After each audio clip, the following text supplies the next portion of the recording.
All power is within you. You can do anything and everything. This proverb is Swami Vivekananda. All power is within you मतलब आपके अंदर सभी शक्तियां हैं।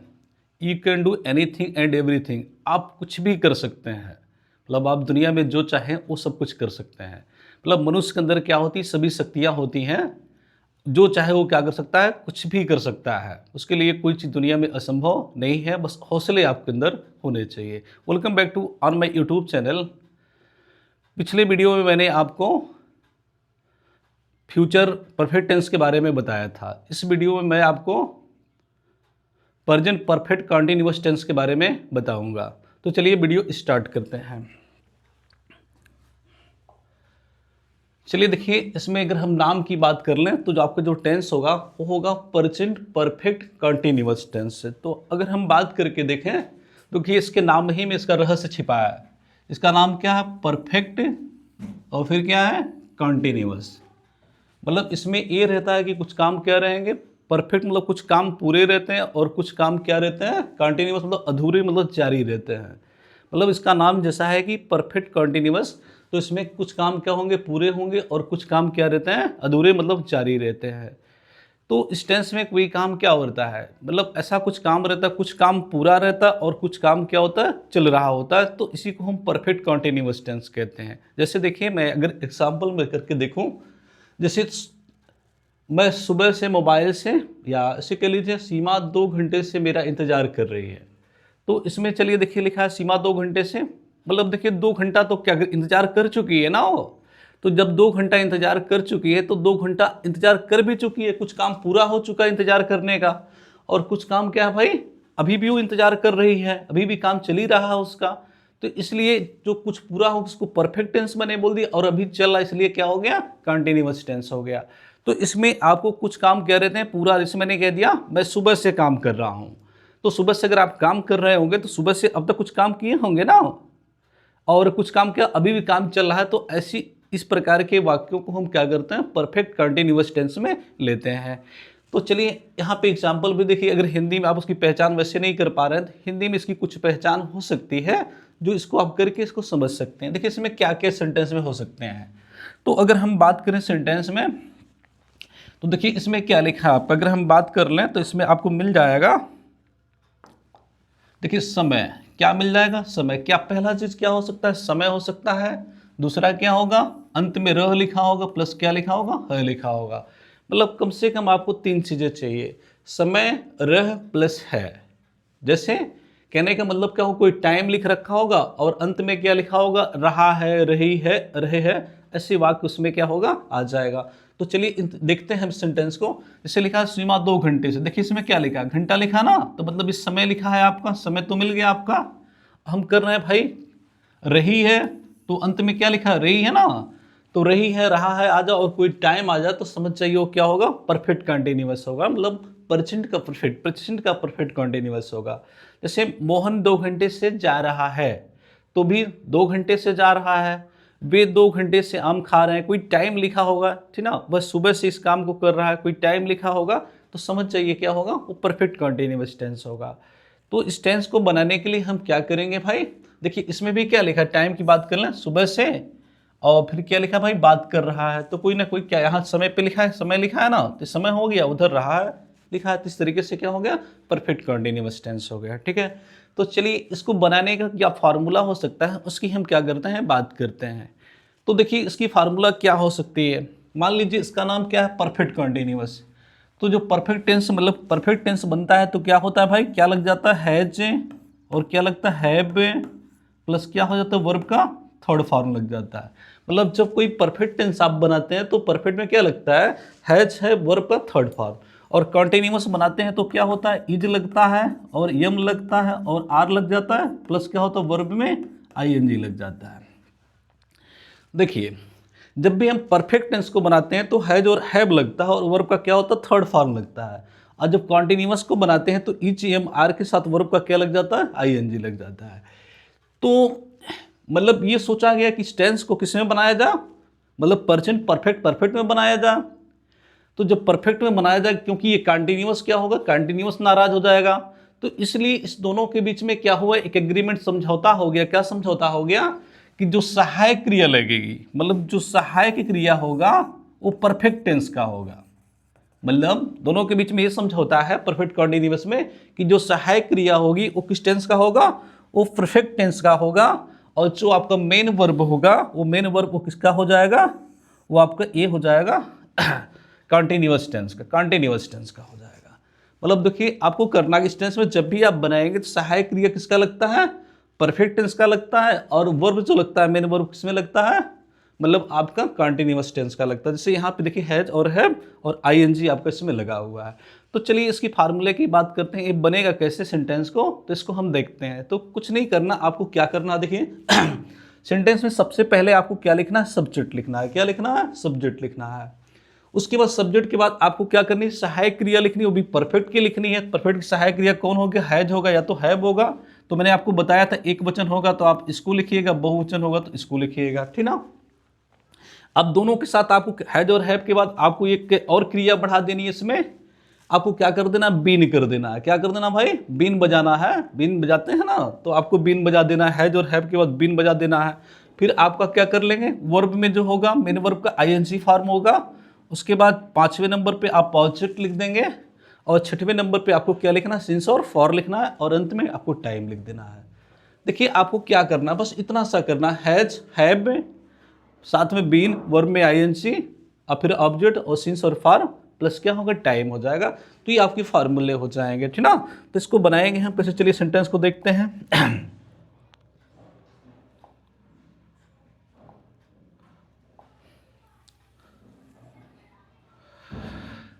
तो चलिए अगर हम बात करके देखें सेंटेंस को, तो अगर हम बनाए छोटा सा एक सेंटेंस लेते हैं, इसको बना करके हम देखते हैं, फिर हम बात करेंगे। अब इसमें जो सबसे मुख्य चीज़ है, मतलब किसी कम्पिटेटिव एग्जाम के लिए सबसे इंपॉर्टेंट क्या है, अगर आप किसी कम्पिटेटिव एग्जाम में जाइए तो इसमें सबसे इंपॉर्टेंट चीज़ आपके लिए क्या निकल के आता है। तो सबसे इंपॉर्टेंट जो होता है, सबसे इंपॉर्टेंट आपको इसमें जो ये प्रेपोजिशन लगता है, सिंस और फॉर, इसी कम्पिटेटिव एग्जाम में बैठते हैं तो इसमें से जो क्वेश्चन आपका मैक्सिमम क्वेश्चन पूछा जाता है वो सिंस और फार से पूछा जाता है। किससे पूछा जाता है, सिंस और फार से। तो इसमें आपको इधर ज़्यादा उतना इंपॉर्टेंट नहीं है, जो चीज़ आपको याद करनी है वो क्या करना है, सिंस और फार। कहाँ पर आप सिंस का इस्तेमाल करेंगे, किस जगह आप क्या करेंगे, फॉर का इस्तेमाल करेंगे। तो देखिए ये दोनों चीज़ें क्या है, ये दोनों चीज़ कर लेंगे। सिंस और फॉर का इस्तेमाल आपको कहाँ करना, इस चीज़ को हम क्या करेंगे, जानेंगे, ठीक ना। तो चलिए हम क्या करते हैं, वो जान लेते हैं कहाँ आपको सिंस का इस्तेमाल करना है, कहाँ पे फॉर का इस्तेमाल करना है, ठीक है ना। तो चलिए हम स्टार्ट कर लेते हैं उसको देखिए यहाँ पे सेंटेंस लिखा हुआ है, देखिए आपको लिखा है एक फॉर लिखा है, एक क्या लिखा है, एक सिंस लिखा है, ठीक ना। तो जहाँ पे आपका पॉइंट होता है, पॉइंट, पॉइंट कह लीजिए या तो कह लीजिए डिफिनिट,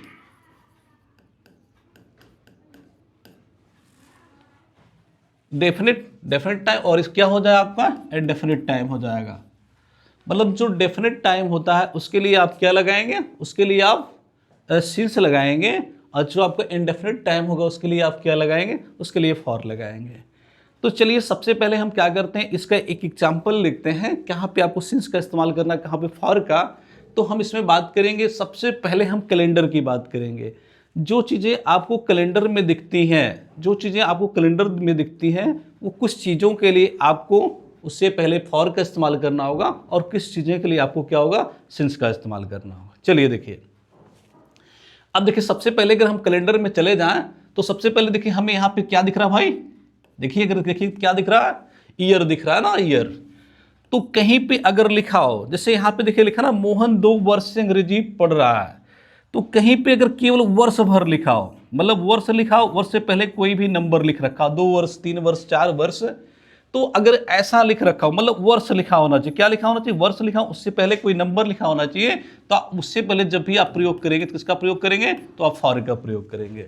जब भी आपको ये करना होगा तो आपको फॉर का इस्तेमाल करना होगा। चलिए दूसरी कंडीशन आपकी क्या होगी, अब यहीं पर अगर ईयर मतलब जो वर्ष है, वर्ष वो आपको वो ईयर लिख रखा हो, जैसे नहीं 2001 है, 2002, 2003, 2004, मतलब कोई भी ईयर लिख रखा हो, 1950 कुछ भी लिख रखा हो, अगर वो वर्ष लिख रखा है तो समझ चाहिए आपको उससे पहले क्या करना है, सिंस का इस्तेमाल करना है। देखिए यहाँ पे क्या लिखा है, मैं 2015 से, अब देखिए यहाँ पे वर्ष नहीं लिखा है ना, वो ईयर ही लिख रखा है, वो ईयर ही। जब भी कोई ईयर यहाँ पे 2015 2000 कुछ भी ईयर लिखा, 1950 60 जो भी लिखा हो, तो जब भी आपको ईयर लिखा होगा तो आपको इससे पहले क्या करना है, सिंस का इस्तेमाल करना है। तो आइए हम इसको करके देख लेते हैं। देखिए इसको बनाएंगे तो इसमें आपका सब्जेक्ट कौन हो जाएगा, मोहन, मोहन हो जाएगा। अब मोहन के साथ आपको जाएंगे, रूल्स में देख करके आएंगे। देखिए भाई रूल्स में क्या था आपके, तो मोहन के साथ क्या लग जाएगा, मोहन के साथ हैज लग जाएगा। तो मोहन के साथ आप लिख लीजिए हैज, और साथ में क्या लगा था भाई, बीन भी लगा था ना, बीन। अब जो क्या होगा, जो वर्ब होगा उसकी आईएनजी फॉर्म लगेगा कंटिन्यूअस का, तो क्या हो जाएगा, टीचिंग। भाई पढ़ाना का ना, पढ़ा रहा है तो टीच हो जाएगा, इसमें आईएनजी ले जाएंगे तो क्या होगा, टीचिंग। अब अंग्रेजी को लिख देंगे तो क्या हो जाएगा, इंग्लिश। अब देखिए भाई कितने वर्ष से पढ़ा रहा है, 2 वर्ष से ना, तो जैसे 2 वर्ष लिखा तो आपको यहाँ पे किसका इस्तेमाल करना है, फॉर का इस्तेमाल करना, फॉर। देखिएगा आप एग्जाम्पल में जाएंगे यहाँ पे एक बार देख करके, तो देखिए सिंस और फॉर लिखा ना, जैसे आप ऑब्जेक्ट लिखते हैं तो सिंस लिखेंगे या तो फॉर लिखेंगे। तो मैंने आपको देखिए क्या बताया देखिए मैंने आपको बताया जैसे ही वर्ष लिखा होगा, जैसे ही वर्ष आपको लिखा वहां पे आपको फॉर का इस्तेमाल करना, फॉर लिख दीजिए और यहाँ पे लिख देंगे 2 और यहाँ पे लिख दीजिए ईयर्स, मतलब बहुवचन इसको 2 ईयर्स लिख दीजिए, तो ऐसा बन जाएगा। अब चलिए इसको बनाना हो तो क्या लिखेंगे, आई, फिर आपको क्या लिखना भाई, हैव, क्योंकि आई के साथ हैव लगेगा, फिर लिखेंगे बीन, फिर खेलना का अंग्रेजी क्या लिख देंगे भाई, प्लेइंग, आईएनजी उसमें लगा देंगे। क्या खेल रहा है तो क्रिकेट। अब देखिए भाई कब से खेल रहा है, 2015 से ना, 2015 इससे की अंग्रेजी यहाँ पे हम क्या लिखेंगे, सिंस, और फिर क्या यहाँ पे लिख देंगे 2015। देखिए क्या लिखना है आपको, बस आपको देखिए यहाँ पे ईयर लिखा था ना, तो मतलब जैसे ईयर लिख रखा था पूरा 2015 16 कुछ भी लिखा हो तो आप सिंस, उसके पहले सिंस का इस्तेमाल कर लेंगे।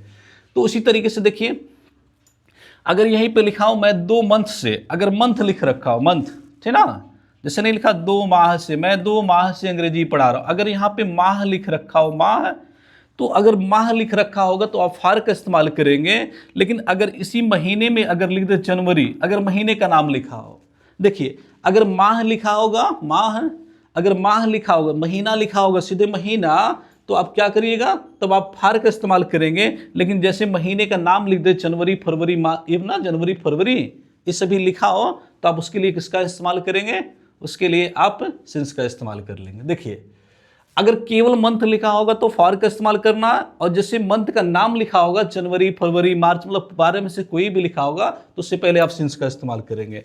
तो देखिए मैंने यहाँ पे क्या लिख दिया भाई, जनवरी लिख दिया ना, तो जनवरी से पहले आप किसका इस्तेमाल करेंगे, यहाँ पे लिख देंगे सिंस जनवरी लिख देंगे, सिंपल सा बना देंगे, सिंस जनवरी हो जाएगा, सिंस जनवरी, और यहाँ पे लिख देंगे 2 मंथ हो जाएगा। बस इतना सा करना है।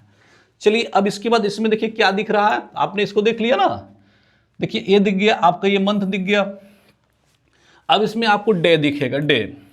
तो देखिए अगर यहाँ पे 2 दिन या 3 दिन लिखा हो, 2 दिनों से, जैसे मैं 2 दिनों से अंग्रेजी पढ़ा रहा हूँ, दिन लिखा हो, तो अगर दिन लिखा होगा, सिंपल दिन लिखा होगा, दिनों लिखा हो, दिन लिखा हो, तो उससे पहले आप फॉर का इस्तेमाल करिएगा। लेकिन जैसे ही दिनों का नाम लिख रखा हो, संडे मंडे जो कुछ भी लिख रखा हो दिनों का नाम, या तो कोई उसमें डेट लिख रखा हो, डेट, देखिए कोई भी डेट, तारीख भी होगी ना 24 घंटे में, तो अगर कोई तारीख लिख रखा हो तो उससे पहले आप किसका इस्तेमाल करेंगे, आप सिंस का इस्तेमाल कर लेंगे, ठीक ना।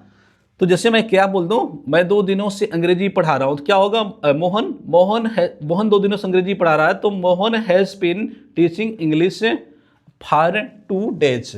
अब यहाँ पे अगर होगा तो मैं 2000 मैं सोमवार से क्रिकेट खेल रहा हूँ, ऐसा बोला जाए तो I have been playing cricket since Monday हो जाए, संडे हो जाए, जो भी हो जाए वैसे आप उसको लिख देंगे, ठीक ना। या कोई तारीख दिया 1 जुलाई से, तो आप यहाँ पे सिंस 1 जुलाई लिख देंगे, ठीक ना। अब चलिए इसके बाद देखिए इसमें क्या आ गया, तारीख आपको मिल गया ना, तारीख भी आपने इस्तेमाल कर लिया, आपने डे भी इस्तेमाल कर लिया, तारीख भी इस्तेमाल कर लिया। देखिए क्या क्या मिला आपको, पहला मिला था कोई ईयर था, ईयर कोई साल, मतलब ये लिखा था, इससे पहले सिंस करना था। कोई महीने का नाम था तो इससे पहले सिंस करना था। कोई दिन का नाम था तो इससे पहले सिंस करना था। कोई डेट लिखा तो उससे पहले सिंस करना था। अब एक चीज और देखिए, कैलेंडर में और क्या एक चीज होता है, अगर हम बात करें तो कैलेंडर में आपको एक चीज फेस्टिवल्स निकल करके आते हैं। देखिए इसमें कोई फेस्टिवल्स लिखा है, मकर संक्रांति यहाँ पे लिखा है, देखिए कोई त्योहार लिखा है ना इसमें, तो जो कोई अगर कोई त्योहार, जैसे मैं आपको होली से पढ़ा रहा हूं, होली लिखा हो, दिवाली लिखा हो, ईद लिखा हो, तो अगर ऐसा कुछ भी लिख रखा हो जिसमें कोई त्योहार लिखा हो, तो उस त्योहार से पहले भी हम किसका इस्तेमाल करते हैं? सिंस का इस्तेमाल करते हैं। मैं आपको कहां तक एग्जाम्पल इसका लिखूंगा, बस आप जानिए कहां पे सिंस का इस्तेमाल करना, कहां पे फॉर का इस्तेमाल करना है। तो जबकि कोई देखो हमने क्या समझा इसमें, जब ईयर केवल ईयर लिखा होगा तो फॉर का इस्तेमाल, मंथ लिखा होगा तो फॉर का इस्तेमाल, डे लिखा होगा तो फॉर का इस्तेमाल। लेकिन जैसे इसमें से कोई भी आपको दिखाई दे, कैलेंडर में देखिए क्या क्या दिखा, ईयर 2025 कुछ भी हो, महीना दिखा, फिर दिन दिखा, फिर तारीख दिखा, फिर इसमें आपको कोई त्योहार दिखा, तो इनसे पहले हम किसका इस्तेमाल करते हैं? इनसे पहले सिंस का इस्तेमाल करते हैं। अब आइए चलिए अगला देखते हैं और कहां हो सकता है। देखिए अब हम दूसरी एग्जांपल आपको घड़ी का लेंगे। घड़ी का इस्तेमाल, घड़ी में आपको क्या क्या इस्तेमाल करना है वो देख लीजिए। देखिए बेटा इसमें आपको करना क्या है, जो आपको बीच में दिख रहा है, बीच में क्या दिख रहा है उसको ध्यान दीजिए। देखिए आपको बीच में ये वाला जो दिख रहा है वो घंटे वाली सुई दिख रही है ना, घंटा, घंटा। तो जो बीच में दिख रहा है, अब देखिए घंटे के बाद क्या दिख रहा है भाई? मिनट की सुई दिख रही है, फिर किसकी सुई दिख रही है? सेकंड की सुई दिख रही है। तो जो बीच में होता है, जो बीच में हो रहा है, जैसे मैं आपको 2 घंटे से पढ़ा रहा हूं, 2 मिनट से पढ़ा रहा हूं, 2 सेकंड से पढ़ा रहा हूं, ठीक ना। अगर ऐसे आ जाए जो बीच वाला रहता है, ये वाला पोर्शन, तो इससे पहले आप किसका इस्तेमाल करते हैं? इससे पहले आप फॉर का इस्तेमाल करते हैं। इससे पहले किसका इस्तेमाल करेंगे? फॉर का।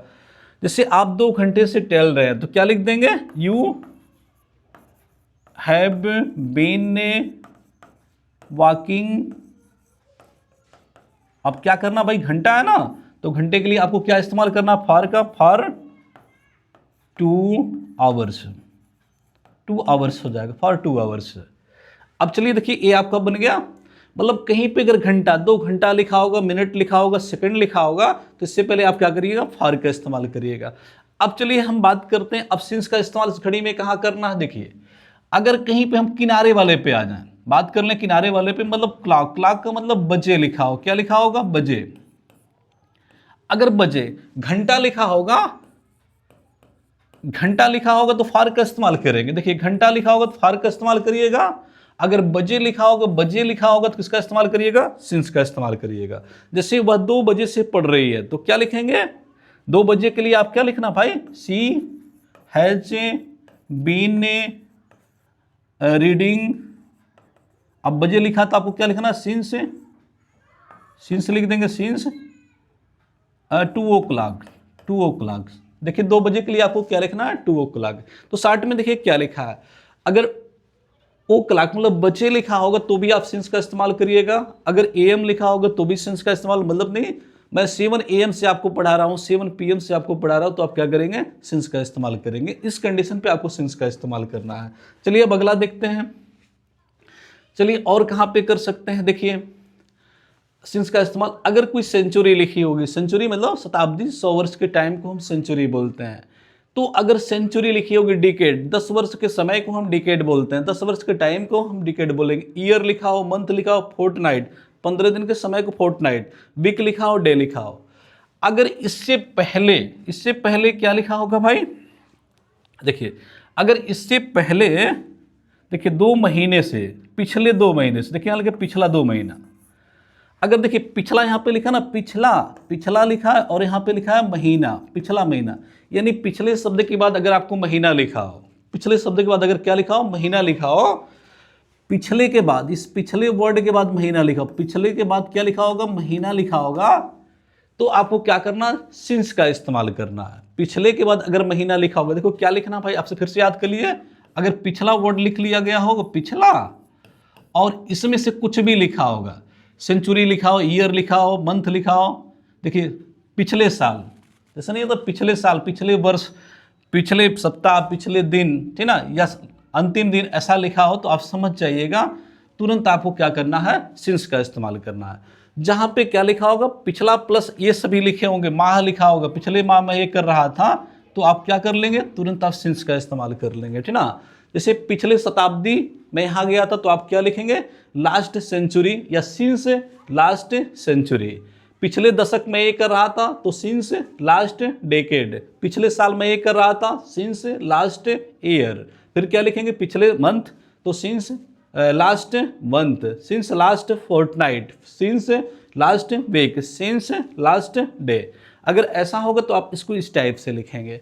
लेकिन देखिए अगर यहीं पर, अगर इस पिछले के बीच में, इस पिछले के बीच में मतलब कोई पिछला लिखा हो, पिछला ऐसा पिछला, और यहां पे लिखा हो माह है, और साथ में इसमें कोई नंबर लिख दे, कोई भी नंबर इसमें लिख दे, जैसे पिछले 2 माह से, पिछले 2 साल से, 2 सेंचुरी से, ऐसे लिखा, कोई भी नंबर लिखा हो, ठीक ना।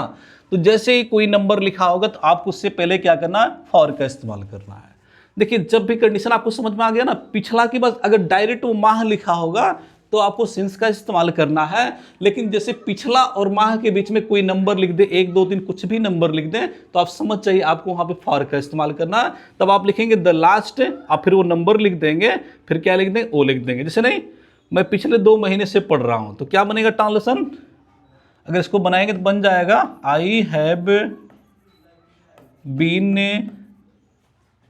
Reading, I have been reading. अब पिछला 2 माह है ना, तो पिछला 2 माह जब होगा, जब पिछला 2 माह लिखा होगा तो आप क्या लिखेंगे, आप लिखेंगे फॉर, और फिर क्या लिखेंगे टू, और यहां पे लिख देंगे फॉर लास्ट 2 मंथ, फॉर यहां कर दिए for last, the last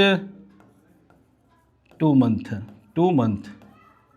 last 2 month, for the last 2 month, for the last 2 year, for the, ये आपको लिखना फॉर द लास्ट 3 ईयर, इसमें से कोई आप इसमें ऐड कर लेंगे, ठीक ना, तो ऐसे बन जाएगा, ठीक ना।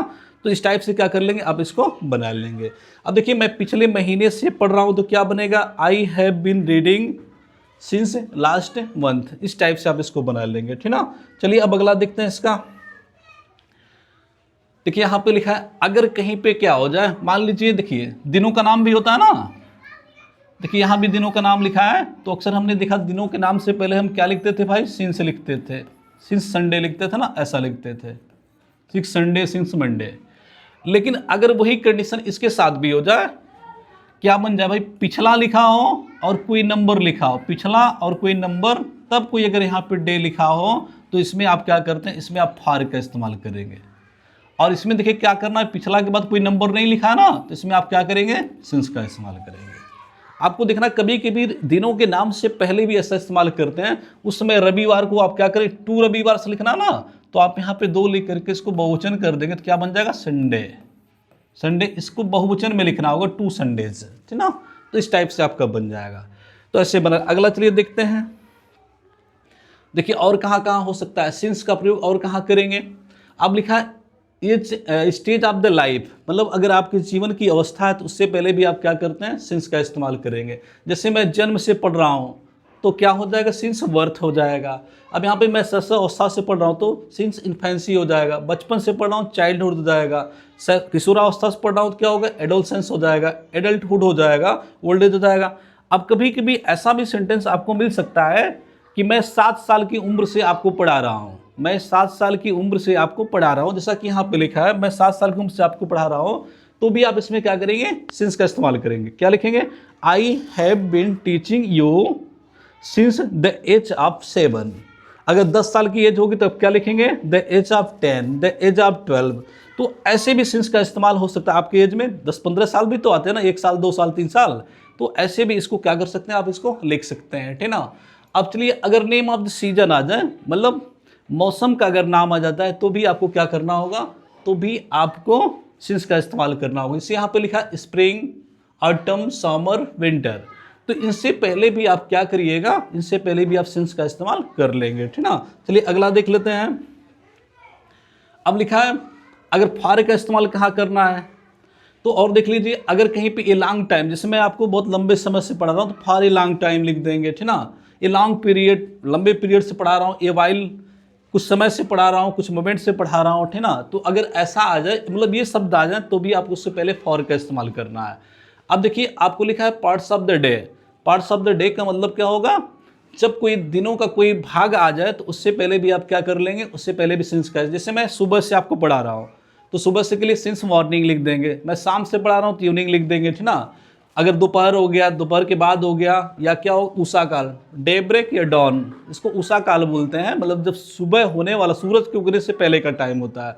डस्क और ट्विलाइट क्या होता है? गुदली का समय। गुदली का समय ये होता है जब सूरज मतलब डूबता है और अंधेरा शुरू होता है, उसके बीच के टाइम को हम डस्क या ट्विलाइट बोलते हैं। सनसेट हो जाए, सनराइज हो जाए, नाइट हो जाए, मिडनाइट हो जाए, तो इससे पहले आप क्या करेंगे? आप सिंस का इस्तेमाल कर लेंगे। तो ये रहा सिंस और फार का इस्तेमाल। उम्मीद करते हैं मेरा वीडियो आपको अच्छा लगा होगा। अगर आपको अच्छा लगा है तो इसको लाइक, शेयर, कमेंट करना ना भूलें। Thank you for watching.